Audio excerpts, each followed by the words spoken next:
દામનગરમાં પૂર્વ નગરપતિ અજમેરા પરિવાર દ્વારા ભગવંત નેમિનાથ દેરાસરમાં ધ્વજારોહણ અને 18 અભિષેક મહોત્સવ યોજાયો।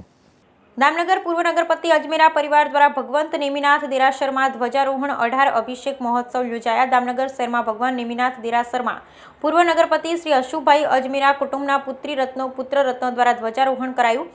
દામનગરના પૂર્વ નગરપતિ શ્રી હસુભાઈ અને બળવંતભાઈ અજમેરા પરિવારના રહેણાંક મકાનમાં પરમ પૂજ્ય આદિદેવ શ્રી હેમવલ્લભ સુરેશ્વરજી મહારાજ સાહેબની નિશ્રામાં નિર્મિત થયેલ ગિરનાર તીર્થ મંડળ શ્રી નેમિનાથ ભગવંતના દેરાસરની પ્રથમ વર્ષગાંઠ નિમિત્તે અજમેરા પરિવારના પુત્ર રત્ન વિરલભાઈ કુમારભાઈ એવં પુત્રી રત્ન ચારુબેન, બીનાબેન, બેલાબેન અને પુત્ર વધુ કિરણબેન અજમેરા દ્વારા 2 દિવસીય 18 અભિષેક સહિત ભવ્ય અને દિવ્ય મહોત્સવનું આયોજન કરાયું। પૂર્વ નગરપતિ પરિવારની સામાજિક સુવાસ અને સમગ્ર વતન પ્રત્યે આત્મીયતા ખૂબ મોટા સંખ્યામાં જૈનોત્તર પરિવારે દિવ્ય અને ભવ્ય મહોત્સવમાં પૂજન અર્ચન દર્શનનો લાભ મેળવ્યો। પૂર્વ નગરપતિ હસુભાઈ અજમેરા પરિવારની પુત્રી રત્ન બીનાબેન અજમેરા વતન આગમન થયાના સમાચારથી અનેક પરિચિત પરિવારોએ બીનાબેનનું દશાશ્રી જૈન મહાજનવાડી પરિસરમાં વિશિષ્ટ સત્કાર સન્માન કર્યું।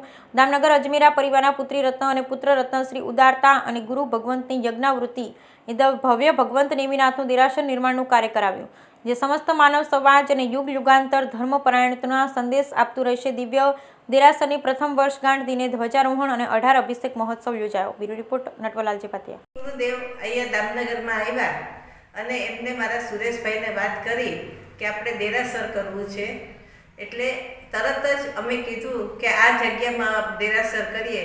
પણ જ્યારે ગુરુદેવે આ ધરતી ઉપર પગ મૂક્યો તો એને કીધું ખૂબ જ પુણ્યશાળી ધરતી છે અને અહીંયા દેરાસર ચોક્કસ થશે। અમારા દામનગરના અહોભાગ્ય કે નેમિનાથ ભગવાન હેમવલ્લભ સુરી મહારાજ સાહેબની કૃપાથી થયા છે।